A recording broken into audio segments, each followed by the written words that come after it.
I am 67 years old, and there is a rosary sitting in my drawer right now that I have prayed on more than 1,000 times. I carried it into hospital rooms when I did not know if the person in the bed would wake up. I clutched it during turbulence on an airplane when the cabin went silent and everyone suddenly remembered God exists.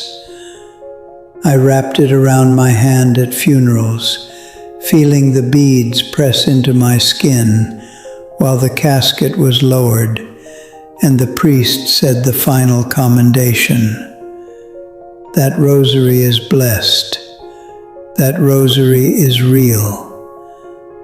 And I need to tell you something that took me years to understand.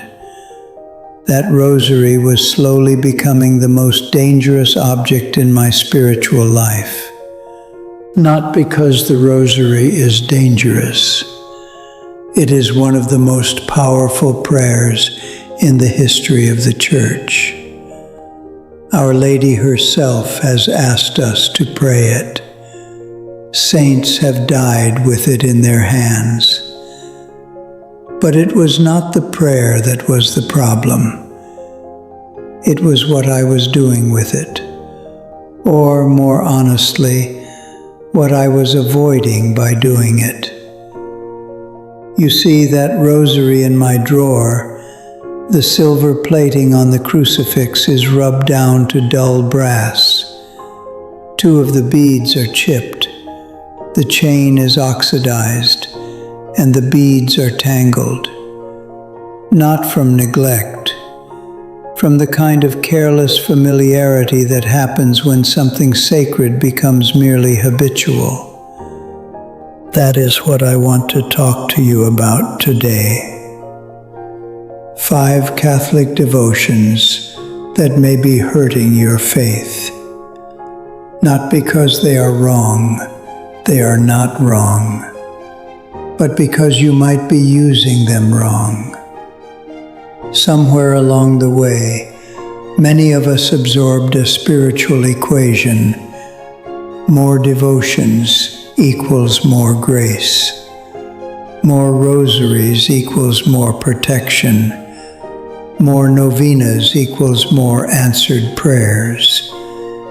And as long as I keep doing these things, I am safe. I know a man. I know him very well. He wakes early every morning and prays the morning offering before his feet touch the floor. He has a brown scapular under his shirt that he has worn for 11 years. He prays the rosary in his car on the way to work. He prays the chaplet of Divine Mercy at 3 o'clock when he can. He made his Marian consecration. He has a First Friday streak going back 6 years. 6 years, never missed. And he has not made an honest confession in almost 2 years. Not because he does not go. He goes, monthly even, but the confessions have become performances. If you walked into his parish, you would smell the old wood and the lemon polish. You would hear his voice among the others, mumbling, steady, automatic. He honored God with his lips, but his heart was far from him. On the outside, this man had everything. On the inside, he carried unforgiveness toward his own brother.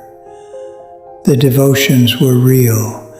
The objects were blessed. The prayers were valid. But the soul behind them had slowly sealed itself inside a fortress of ritual. It was a Tuesday when everything changed. A Tuesday, a nothing day. The church was nearly empty. One elderly woman in the back pew, a janitor somewhere distant. He knelt in his usual pew, third from the front, left side, because that is where he always knelt. He began the sorrowful mysteries. Not my will, but yours be done. He realized he had never once in his life actually meant them.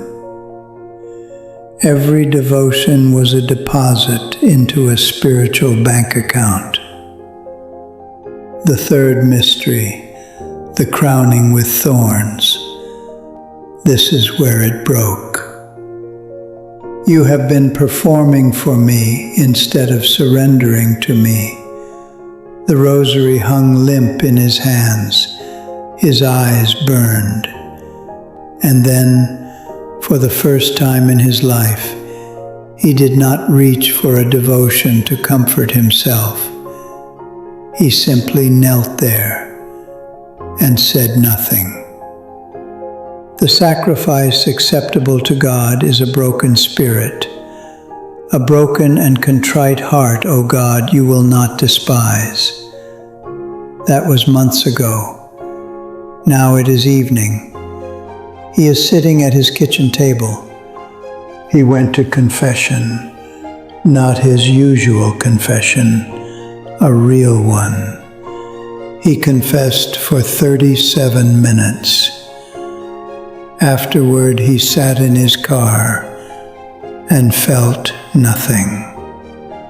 He tried to pray the rosary the next day and could not get through a single decade without stopping, because every word now demanded truth. The devotions are not gone, but they are slow now, painful.